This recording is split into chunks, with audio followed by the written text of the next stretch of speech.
Hello there. Hope this was a good weekend. Hope this was a good Sunday. And now we've reached Monday morning, and so um, we're back to a thought for the day. Um, Having had everything all coordinated, my mind and planned last week. Um, this is I think I told you before. My mother sends me. I guess that you would call them clippings. Sometimes it's out of the newspaper. We've got one from the newspaper, and we've got two. I think they're by a guy called Bob Gass. There's kind of reading notes that my mother gets, and then there's something. I think it's from a church magazine. Oh, it's a church magazine. Yeah. Um,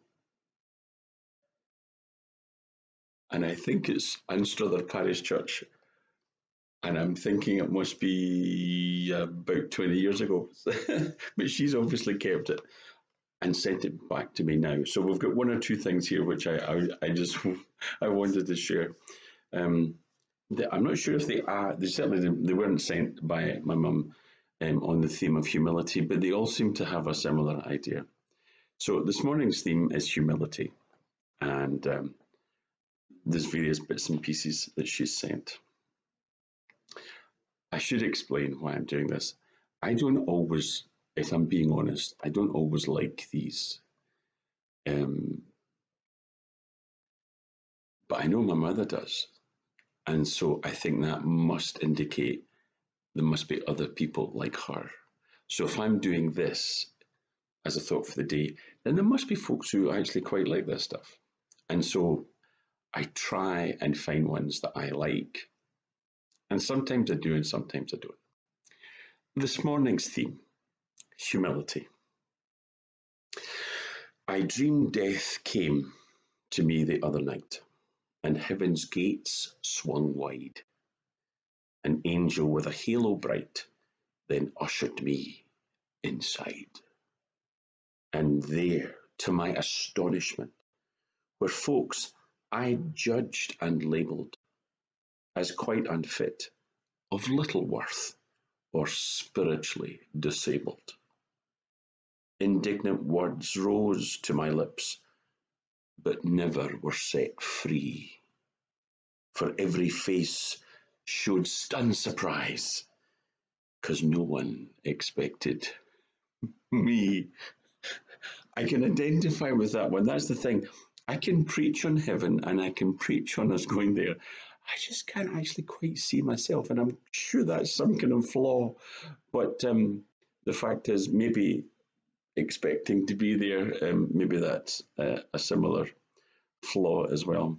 This this one is just. I'm sharing this because this is so my mother. I'm sorry. Um, she is.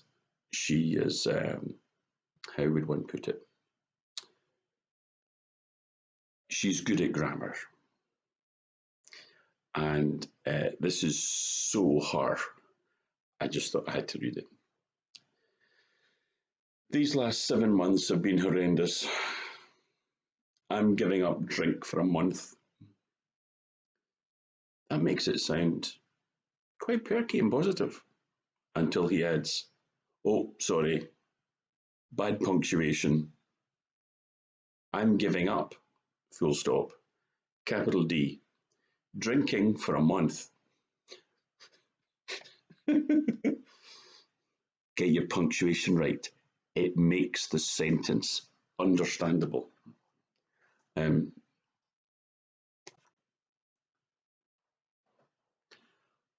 Love is not self-seeking. We need to be humble in our relationships. An elderly couple celebrating their 50th anniversary had no secrets, except for one shoebox the wife had always kept hidden under the bed.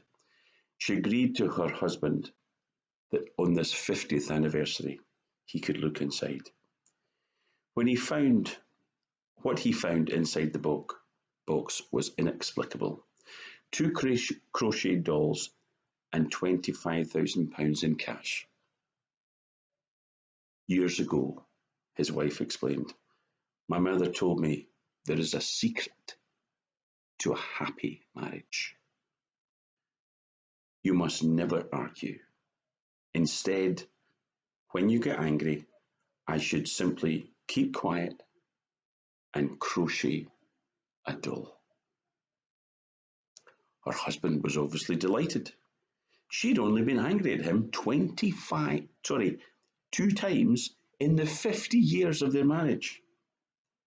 Darling, that's amazing.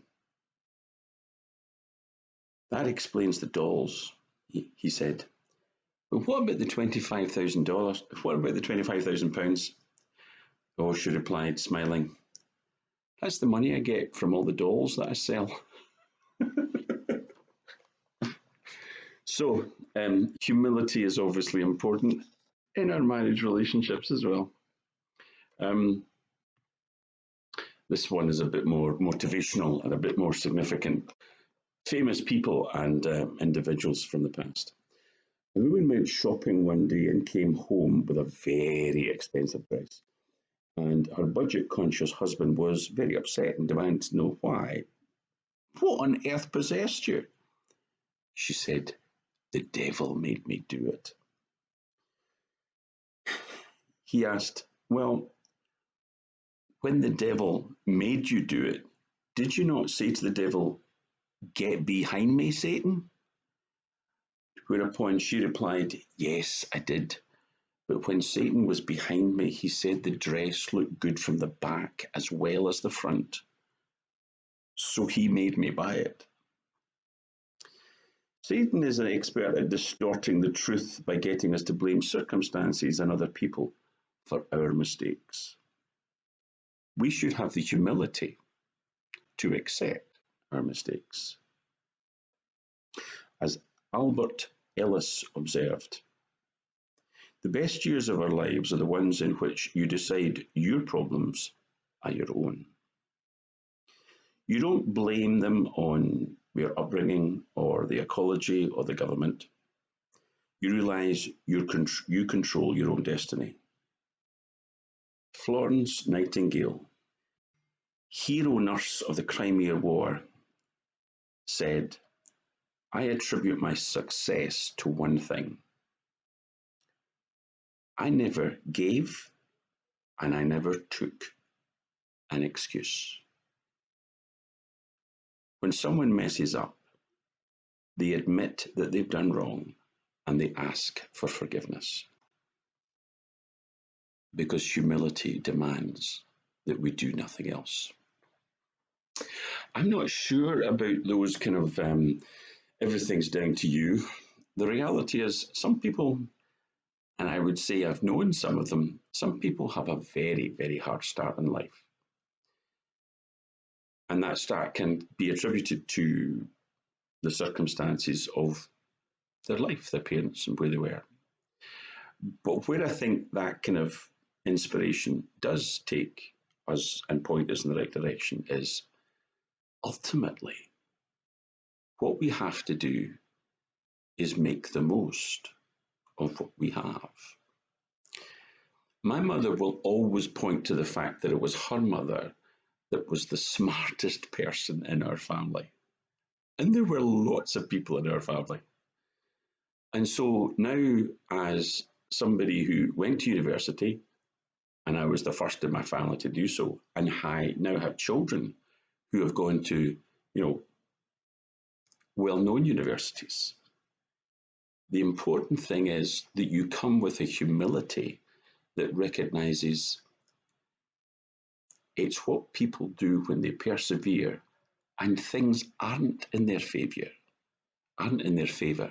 but you keep on going. So in that sense, I think that idea of never giving an excuse and never taking an excuse, but just trying your best, that's important. I think humility demands that that's what we do. I think the point is, even in this, obviously, Jesus should be our example. It's humility. There's only one passage I can be reading from, Philippians chapter 2. So if there is any encouragement in Christ, any comfort from love, any participation in the Spirit, any affection and sympathy, complete my joy by being of the same mind, having the same love, being in full accord and of one mind. Do nothing from selfish ambition or conceit, but in humility count others more significant than yourselves. Let each of you look not only to his own interests, but also to the interests of others. Have this mind among you, have this mind among yourselves, which is yours in Christ Jesus, who, though he was in the form of God, did not count equality with God a thing to be grasped, but emptied himself by making the form of a servant, being born in the likeness of men, and being found in human form. He humbled himself by becoming obedient to the point of death, even death on a cross. Whether it's with wee funny jokes, or whether it's with anecdotes, or with historical figures, the reality is, if we need a thought for today, then in a world that so often just tells us to go for what we want, get what we like, and kind of make ourselves the center of everything, the humility to accept when we make mistakes and do the best with what we've got is a message worth hearing. And until the next one, go with God, because I know God goes with you. Bye.